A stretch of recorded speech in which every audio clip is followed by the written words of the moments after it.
Hi, this is Martin Fowler, and you're listening to the Agile Uprising.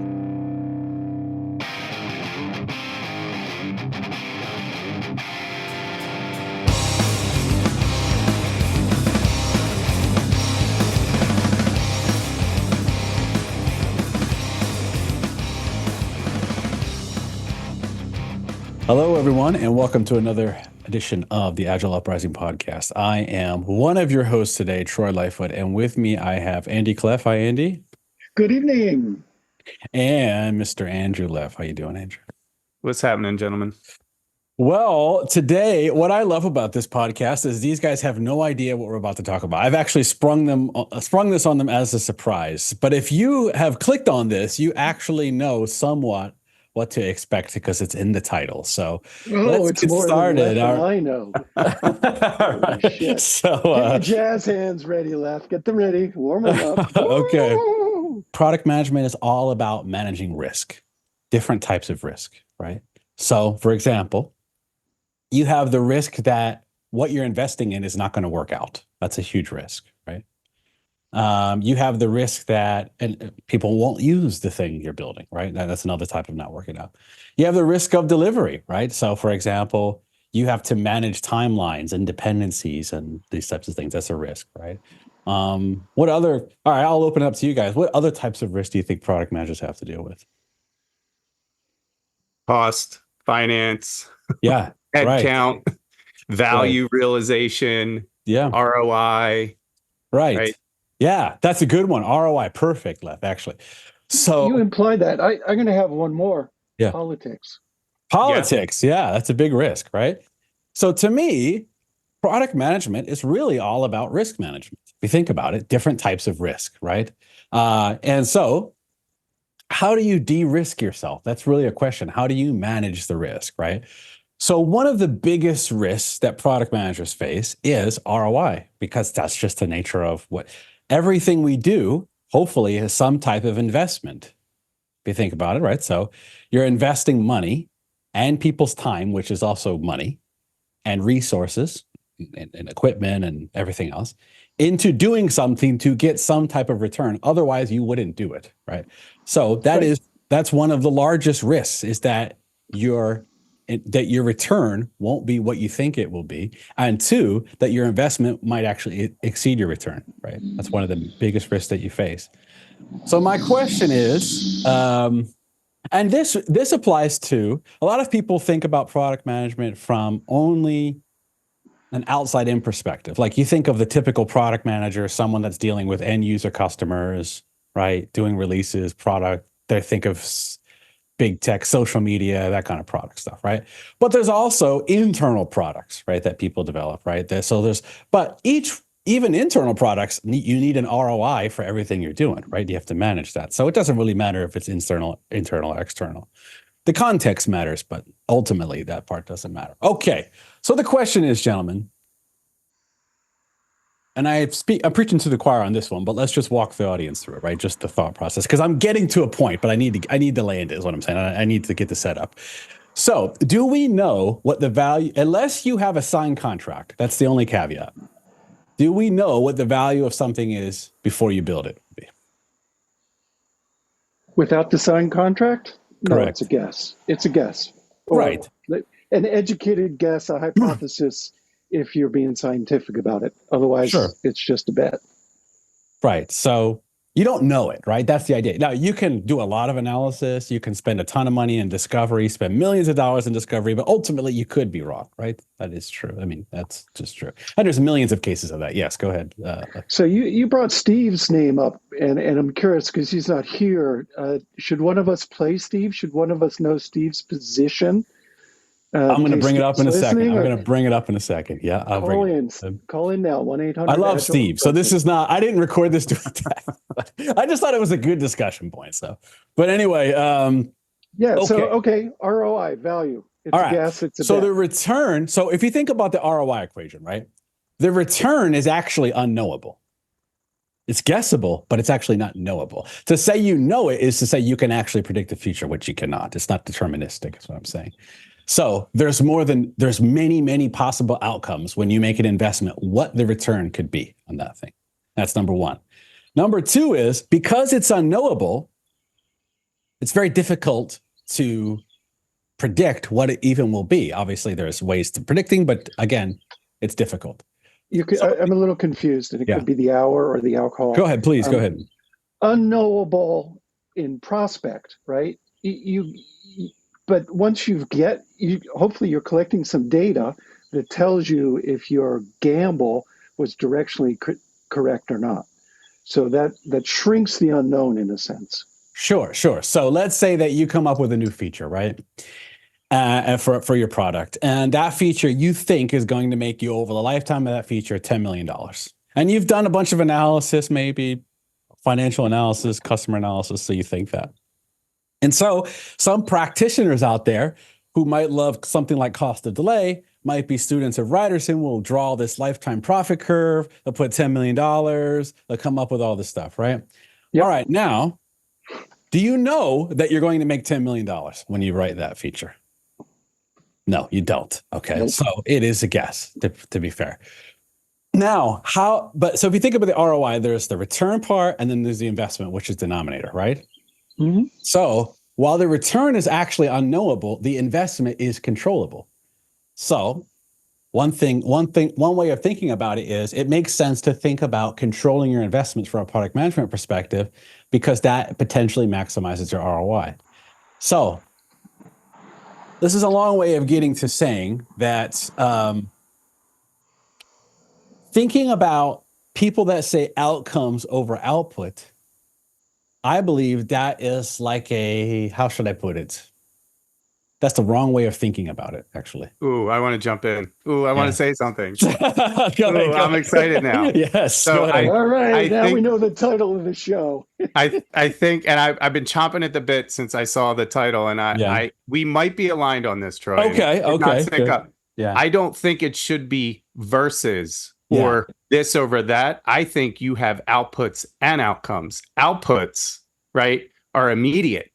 We are getting something immediately. Yeah. Outcomes are the longer term haul, right? So that's where you can start to bake in, well, what enhancements, right? Our feedback loops, but outputs like a water basin. I need to build a water basin, but the outcome is I need to build the infrastructure to supply fluids to a village or to a country. Yeah. Right. So the output is the water basin. The outcome is the infrastructure being built to supply, the water to the basin.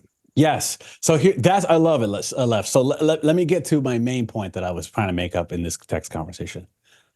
If you write a bunch of OKRs and come up with a bunch of hypothesis statements for features and product releases and stuff like that, right?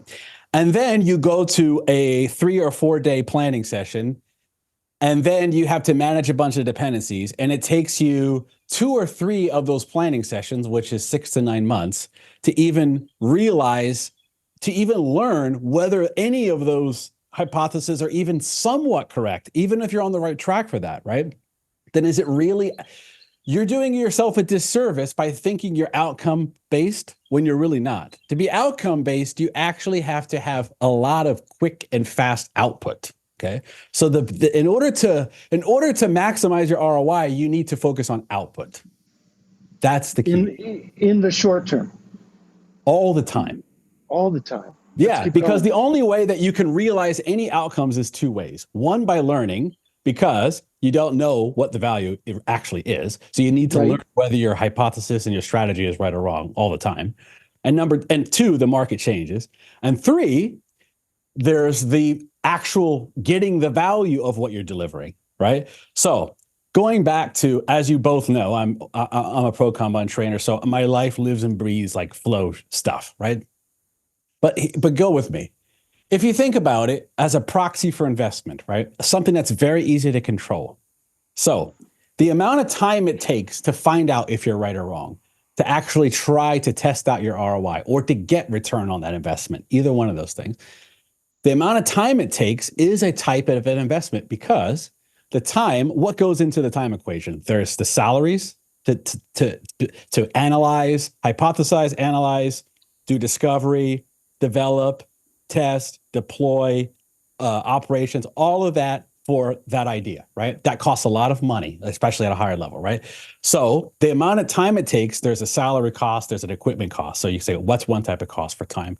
The second one is holding costs. So if you think about it, as you're investing in these ideas, you're not investing in other ideas. And because you actually don't know what the value of those two things will be, the thing that's sitting in your backlog could be more valuable than the thing you're working on. So Because you haven't shipped it. Yep. Yeah. So the longer that thing clogs up your system, the more essentially you're reducing your probability of increasing your ROI. Essentially, what to think about that. So then there's an opportunity cost. Then there's the Reinertsen school of thought, which you can add as a third, which is the cost of delay. So a lot of people focus on that only. So because of that, you have three types of costs that all have to do with time, right? How long it takes to do something, how long it takes to get things, to get some return on that, whether it's learning, monetary value, whatever the case. Now, because the return is unknowable, but the investment is controllable, and we're talking about time as a way of a proxy for investment, because it kind of includes all three types of investment, then the best thing to do is control the amount of time it takes to do those things. And the way you do that is to focus on getting things out the door. That's the output part, right? So anything you got to do to get things out the door, obviously without cutting on quality, right? But anything you got to do that, you should throw everything else out if it's hindering your ability to do that, because essentially you're harming yourself. You're creating more risk for yourself from the ROI perspective. So that includes taking a look at every single practice we do and saying, is this thing helping us de-risk ourselves in this way, yes or no? And if the answer is no, why? And then throw it out. Otherwise, adjust it. And I don't care what the practice is. I do not care. If you think that having a great Scrum Master is helping you do that, great. Then hire a great Scrum Master and do that. If you think that's not working, then don't do that. If you want an Agile coach that's going to help you, do it. What I'm saying is you just have to look at how your output metrics, actually, so how fast and frequent you're doing things, and then adjust accordingly is what I'm saying. I think we went wrong somewhere along the way when we grabbed onto outcomes over outputs. And it was because what was being considered an output was not helpful. People were measuring lines of code per developer, story points per individual contributor, hours of coding. So I can't think of any argument where that type of output is meaningful in terms of value production. But when you begin to look at just give me the raw count of stories, releases, features, that output, I will buy on to the outputs and outcomes.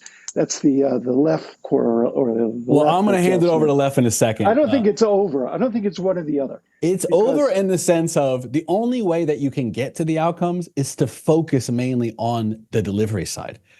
So because the delivery enables the outcomes, it's simply assuming that you can predict what the outcomes are going to be ahead of time and then pray that that works and then have a long time to find that out is the wrong approach. That's all I'm saying. Yes. And why for so many years did people forget to go back and measure the outcome? Right. And the companies that are the best at that we think about, right, are companies that are highly data-driven. Love them or hate them, social media companies, for example, right? They live and breathe off of data. And they release things very fast all the time. They do a ton of A, B, C, D testing all around the world, right? They don't rely on somebody coming up with an idea and praying 2 years later that that's going to work, right? They release stuff all the time. They test it out. And you know what they do? They don't rely on NPS scores. They don't rely on qualitative surveys, right? They don't. They measure customer behavior. That's what they do. And they use that data. And the only way you can measure that customer behavior is to actually get things in the hands of people, okay?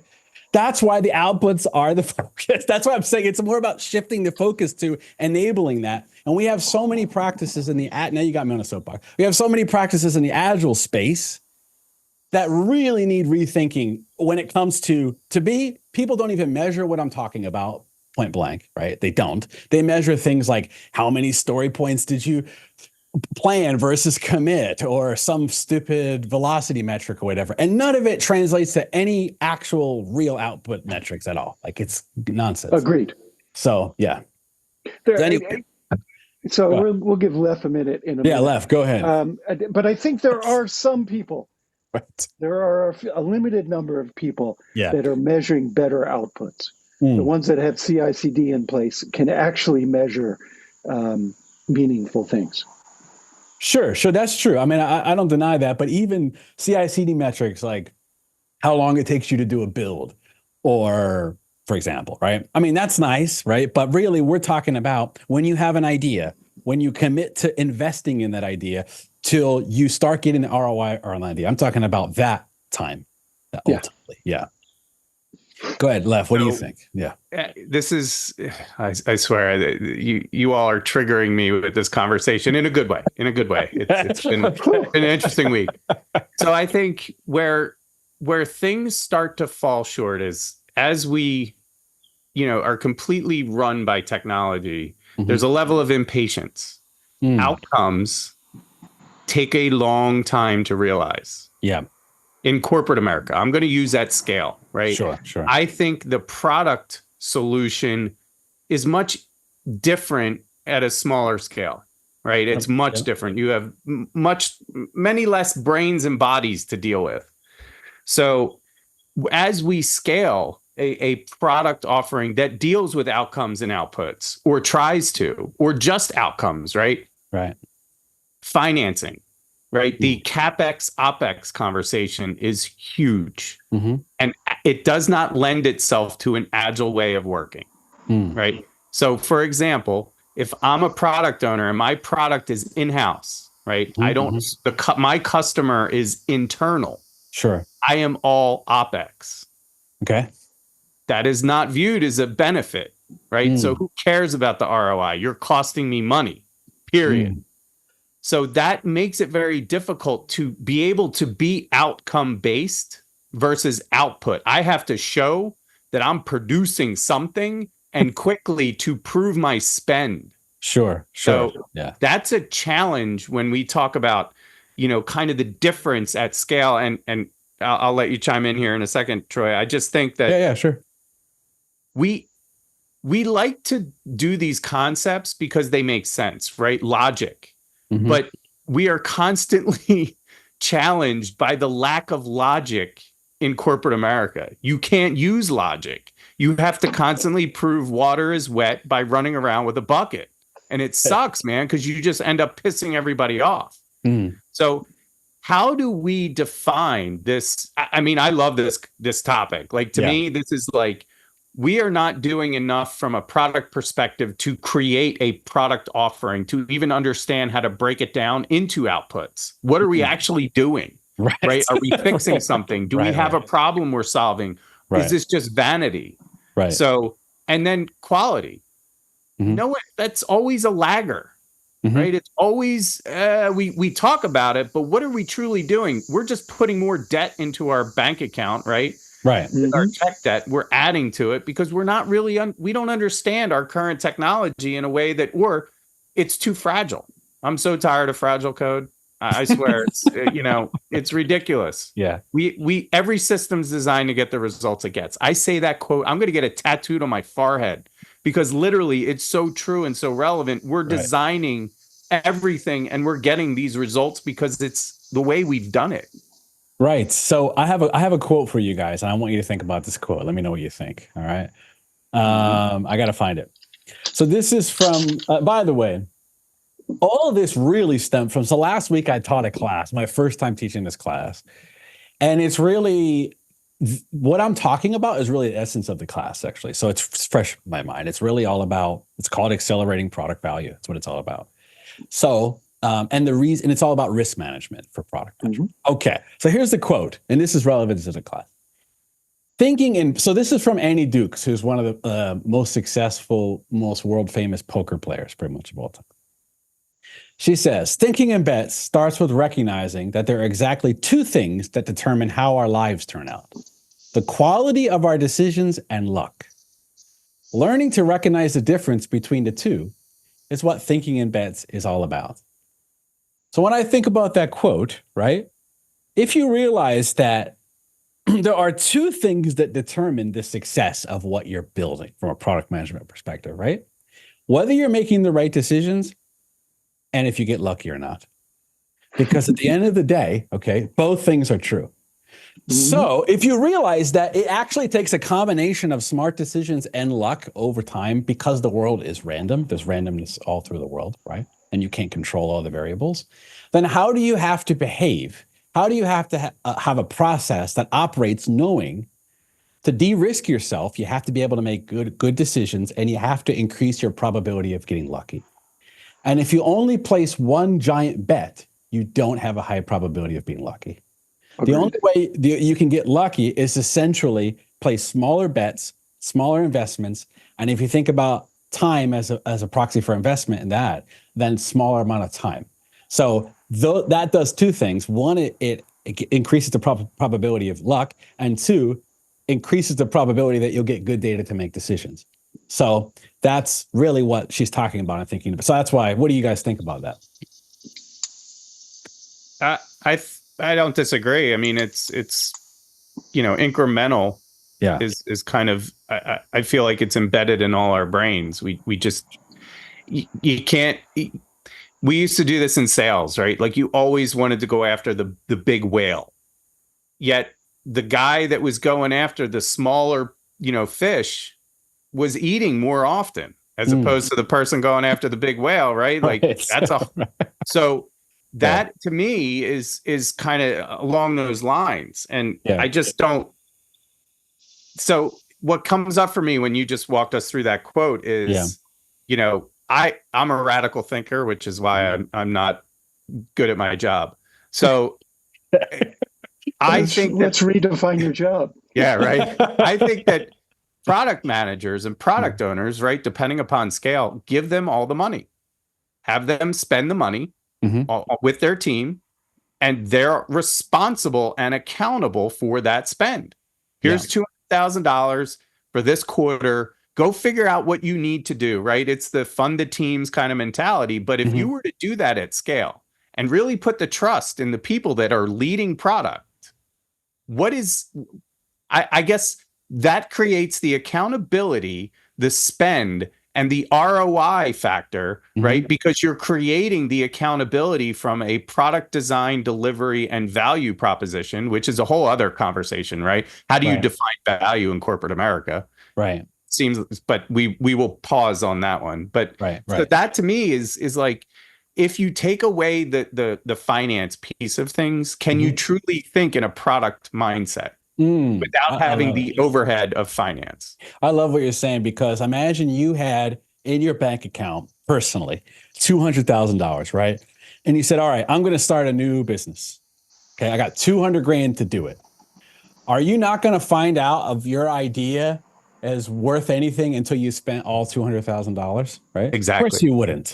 You'd be a psychopath to do that, because essentially you're placing a very large bet. You understand that is very highly risky. Yeah, that's what people do all the time, right? Because it's not their money. Yeah. So to your point. So anyway, that's why this bring it all back full circle. Outputs are what enables the outcomes, actually. So yes, ultimately the outcomes are what matters, but it's more about the mindset. That's what I'm trying to get to. The reason why this episode is titled Outputs Over Outcomes, it's not saying that outcomes aren't more important at the end of the day than outcomes are, but we're saying you don't know what the outcomes are going to be. So the best thing to do is control your outputs, because that will help you with realizing your outcomes, right? What do you think? I would even double click into that, and then Andy, I'll shut up. What's our impact? What impact are we making as a product, and how are we measuring our impact? Right. So all those things can fall under that, as far as testing, NPS scores, ROI. Our impact is felt through our outputs as well. So I think reframing it, right? Let's do away with outcomes and outputs. Let's talk about impact. What's our product impacting? Who are we impacting? How are we impacting them? How are we ensuring that we're aligned to what they are desiring and creating an experience that we've partnered with, we're in relationship with? That we don't talk like that, just don't. I love that. Laugh me out of the room. It's like impacts over outcomes. So it's essentially, so that's really what so you're saying that. Let me just make sure I'm on the same page, because I think I am, but I like what you're saying, right? And the way you're framing it, right? So it's really saying in order for you to even know if you're making an impact, you basically have to get things out the door, right? That's the output point. So it's really about impact. And then eventually, through those impacts, you get the outcomes. But the outcomes come way later, to your point. I think so. And Yeah. you know, I'll be curious if anyone challenges us on that. I would love to have somebody kind of debate this with us, because in practice, I don't see it. In theory, I can subscribe to it, but in practice, man, it's hard. And I don't want to say it's impossible, but I've never, you know, it's kind of like who's led the most successful transformation in an enterprise environment, right? I'm calling pure cat. Like if you say I've done it 10 times, yeah, bullshit. I'm not buying it. Right. I got a bridge to sell you. So it's, to me, it's like the experience and the theory needs to meet somewhere in the middle. Right? Yeah. We need to use our theory and test these experiments out to prove whether it's worth our time and investment to continue. And that's the other thing. When do you pull the parrot ripcord and say, we're abandoning this? This was a bad idea. And that's okay. Right. Andy, you've been quiet. What do you got? I want to go back to your Annie Duke intro, right? The two things that matter, the quality of your thought and your luck. And I want to talk about luck. I don't know who said it. We'll look it up later, but luck favors the prepared. And there's a bunch of outputs. As much as I hate myself saying this, there's a lot of outputs that could be counted that aren't. Leff, you talked about tech debt, Cruft. You talked about org debt, the goddamn budgeting process that constrains you. How much, an output could be how much did an individual learn? How much did a team learn? How much did somebody who's really capable teach others? These are all outputs that are preparation for the unknown, the luck factor of the Annie Duke equation. Love it. And I think roll into those, the output is not just the number of A, B, C, D, E, F, G tests you've shipped, or the number of feature tests, or the number of stuff, but how much debt did you retire? How much cruft did you pull out the system? So when luck strikes, you can respond. Rather than it's going to take me 6 months to rip out that bit of crap that's nobody's ever touched. Respond to the opportunity that luck just put on our doorstep. I know. I think of course, like I like that you're bringing balance to it, Andy. Of course, there needs to be balance to everything, right? I guess what I'm talking to is a lot of the, I'm going to call them quote unquote agile practices. We've been doing them as a community for a long time now, the same way. And to be honest with you, I don't think many of us are measuring the things to even know if they work at all or not. So what I'm saying is, for example, there's all these rules. I mean, there's rules in waterfall, right? Like there's a PMBOK, there's a bunch of stuff you're supposed to do, not do, right?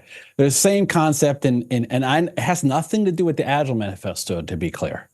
I'm only talking about the practices of Agile as an industry as we know it, specifically. There's all these rules. Well, you're not supposed to have a team size of over 10. The second thing is, dependency management. We really need to get good at this dependency management practice. And we put the strings here and we do all this stuff. Okay. And then we have to plan. And how do we plan? Well, we use relative estimation because somewhere we learned that measuring fruit is the way to do things of relative sizes. So all of these things, okay, people just assume that that's the way you're supposed to do things because that's Agile. But no one actually stops and takes a look at it and says, do these things actually help us deliver stuff faster and more frequently? So that's really the question. And I would argue if you have a team of 9 people, and then you have another team of 8 people, and you have another team of 7 people, the Agile folks out there might say, wow, we got a checklist, and that checklist says that the teams are under 10 people. So therefore, we're doing a good job because they have met a checkbox, right? They're Agile now. And meanwhile, it takes those 3 teams to deliver anything end to end to actually get to an output that actually can test a real idea with real metrics. Okay. What you've done is you've actually inflated your time to realize that without purposely or not purposely. And you've essentially are increasing your risk by doing that from a product business perspective. So whether the team is 5 people or 30 people, it doesn't matter. You should be thinking about, is what we're doing actually getting to the ability to deliver things quickly with quality, to your point, Andy? Of course, don't cut on the quality, but quickly and frequently, because that's the only way you're going to be able to place smaller bets if you think about time as a term investment, right? So every context is different. Every company is different. Inside the companies, every department is different. Everything they're working on is different. And the way that people's skill sets are designed in the organization, like the way they hire people, they're all different. So to have an arbitrary rule about team sizes and we have to do this thing, just say, look, we're going to measure this stuff. And we notice that every time we have to deliver a feature, it takes 3 teams to get it. And then there's 2 dependencies. Talking about probabilities, think about this. If a team has to forecast their part of a feature or a release, for example, right? Let's say a feature, for example, and they have to forecast it to another team who's making a plan. And then they say, all right, well, you're going to get we're forecasting 4 weeks that we can get our part of this feature done. And then you can pick it up, right, in 4 weeks. Okay, so 4 weeks from now, I'll pick it up. So I got to plan my first 4 weeks. All right. And then the third team is getting the next forecast from the second team, okay? So check this out. So there's a probability, whether we know it or not, of that first 4-week forecasting actually happening. There is a probability, but most people don't understand what it is, right? Then for the second team to forecast their next 4 weeks, right? There's a probability of that occurring, okay? I've seen this movie. So when you get to the third team, you've now multiplied a probability by a probability. When you do that, you have a much lower probability. The more you do that, whenever you multiply percentages, they keep going down, right? Like, so you say, hey, we have a 70% chance of hitting this. All right, we got a 70% chance. So it's 0.7 times 0.7, okay, which is like 0.5, okay? So essentially what you're doing is the more dependencies you have in your system, the more that you are increasing the risk of your ROI. That's what we're talking about. That's the whole investment part, is time, right? Time. So that's why I'm saying a lot of the practices we should be really thinking about, does this thing actually, we should measure the stuff that matters and talk about, is this helping us get there or not? And if not, throw it out and change it. That's my soapbox, I guess. So you mentioned an Agile rule book. I must not have seen that on Amazon, because either that or I ordered it and burned it. Maybe it's an unwritten rule that every single person I've ever talked to follows. How about that? Somebody said, I think you might be talking big A Agile. Who made the joke not too far away? Agile is the only word in the English language when you capitalize it, it means the opposite. Yeah. And so what you're talking about is not little a agility. Yeah. It is big A, big 5, institutionalized. We're normalizing our story points. Why? Well, because we got to calculate cost, because we're doing CapEx and OpEx and blah, blah, blah, blah. It keeps coming back to these bad practices, this organizational debt that everybody's afraid, just like tech debt, afraid to touch it because you don't know what the risk is. It could be, release you to the employment market. Yeah. So two things I want to jump in on. Balance. You mentioned balance, right? Do we need to be in balance, or do we need the scale to understand when we're not? I think to me, it's understanding we're intentionally not in balance right now, and we're okay with that. So I think it's being able to see that the scale, whether it's balanced or imbalanced, to me is critical when we talk about balance. That, at least that's the way my mind kind of thinks about it. And going back to the topic, here's my brain going, and it's late and it's been a long day, but what if you were to define your outcome first as your unit of work, and then your outputs are your burn up, right? Like we're kind of talking about the same thing. We desire this outcome. Here's what we're going to do to get there. And we're going to measure it along the way through our outputs. And our outputs are now showing our trend to be not very fruitful. So we're going to stop. Right. And you only do that with a burn up. The burn down's not going to show you. I love the burn up. So I love it. So you're talking about the burn up of what you're trying to achieve, of the outcomes. Is that what you're referring to? Yeah. Gotcha. Yeah. That through makes a lot of your sense. outputs. Correct. Yeah. So that's actually one of the things we talked about in the class. So another book by Annie Dukes called Quit. Has anybody ever heard of this book called Quit? I have not. So she talks about in that book that the idea of quitting culturally is seen as a negative, right? The idea of persisting has always seemed as the right approach in most contexts, right? People get rewarded for persistence. But in fact, most successful people are really good at quitting. And the reason for that is because of the concept of probabilities.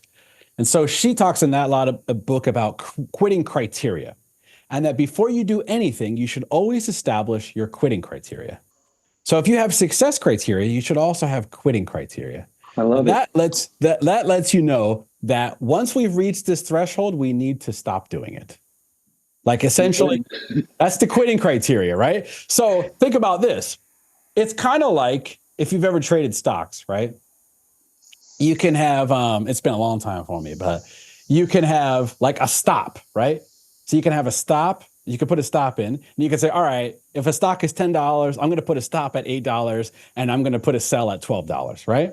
So essentially you have, if you think about it, you have a hypothesis. I think this thing is going to go to $12, right? That's one way of thinking about it. And so I'm willing to bet my money on this. And my success criteria is $12, and my quitting criteria is $8. I will not let it go past $8 as a stock, right? That's really what she's talking about. Establishing clear quitting criteria for every investment that you make.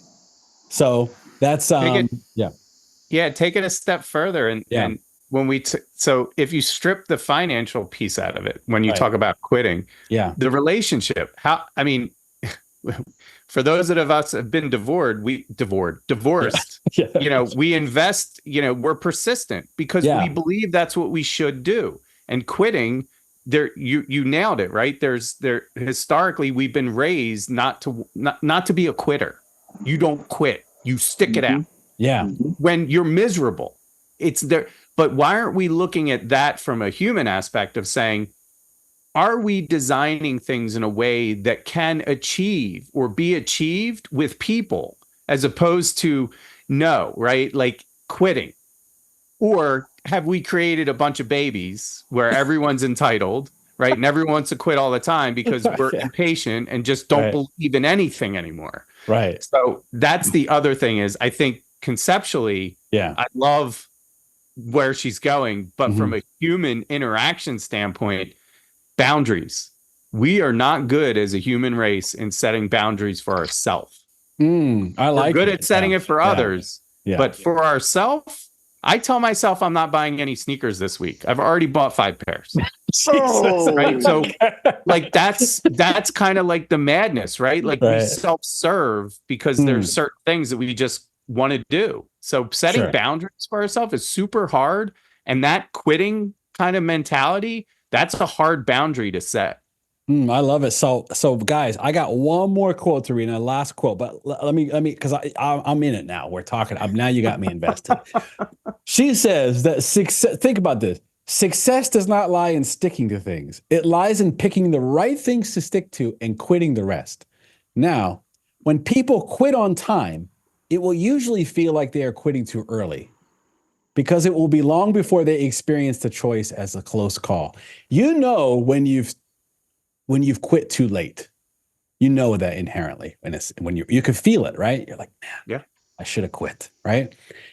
But when you quit on time, often the human nature feels like you've quit too early. And so what she's saying is put quantifiable criteria ahead of time, so you take the emotion out of it when you need to quit. That's the quitting criteria, right? And so imagine you're coming up with a release, right? Or a new feature set or whatever the case, right?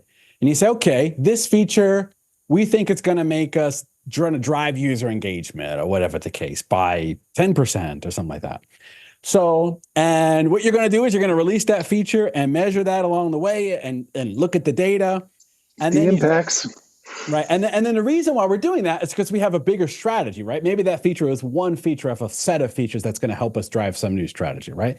So you say, okay, well, how do we even know we're on the right track of the strategy? Well, the feature number is going to go up, right? Well, how do we know when we should stop the strategy, right? How do we know we should quit? put that criteria be as well as the success criteria for the feature. That's what she's talking about, right? That in our world, that's what she's talking about. So yeah, that's something that, so the Annie book Quit, Annie Duke is the book is called Quit if you're interested in that out there. But I want to channel Kenny Rogers, I think, the gambler. Know when to hold them, know when to fold them. that's right. And walk away. Does anybody play when poker to here? run. Any of you guys play poker at all in Yes. the past? Not well. Right. I should Not have well, said but that out loud because they're going to be invited to a lot of games now. Why is it when you play, for example, On the mark. Texas Hold'em, right? If you play Texas Hold'em, out of every 10 hands you get dealt, how many do you fold right away? 40%. At least, right? If you watch the poker World Series of Poker tournaments, they're folding all the time, right? Out of 10 people, like 6 of them are folding like a lot, right? To give an example. What is the reason for that? Are they looked at it as quitters because they don't stick with something that they know that doesn't have a high probability of occurring? No, they're smart because they're quitting. They're winners, right? Right. So, okay. So really it's a totally different mindset. But once you understand that there's an element of luck involved and then an element of good decision-making, to your point, based on upfront information and skill, right? Because those people are highly skilled, but what they're skilled at is knowing when to quit and knowing when to pursue, right? And that's really what she's talking about to do in business and life and things like that. So, yeah. So it does go back. Yeah. It does go back to my point, or my point of conversation of giving the money to those groups, right? Yeah. Because Yes. most of the time we don't have the ability to quit because it's someone else's, kind of ego that has committed to something that should have never been, without any due diligence, without any discovery, right? So it's a blind commitment. It's like an arranged marriage. It could be great or it might be horrible. You don't know. Right. So we talked about Thinking in Bets is a book by Annie Duke, which is kind of a lot of the catalyst for this stuff. Another book by Annie Duke is called Quit. It's called Quit. She has a few books out there. Obviously, I don't have any public classes scheduled or anything like that. Maybe by the end of the year, I'll have a class that's all about this stuff. If you want to take it, just ping me because maybe I'll schedule one. I don't have anything scheduled. So anyway, anybody, you guys got anything to suggest? Anything anyone could reach you? Any last words for the audience? No, hit us up on the Discord. Yeah, great books. They've been on my list. They'll move up to the top. There you Maybe go. I'll improve my poker game at the same time. Yeah, there you go. All right. Well, gentlemen, it's been real. Thank you so much. And have a good week, everybody. All right. Thanks.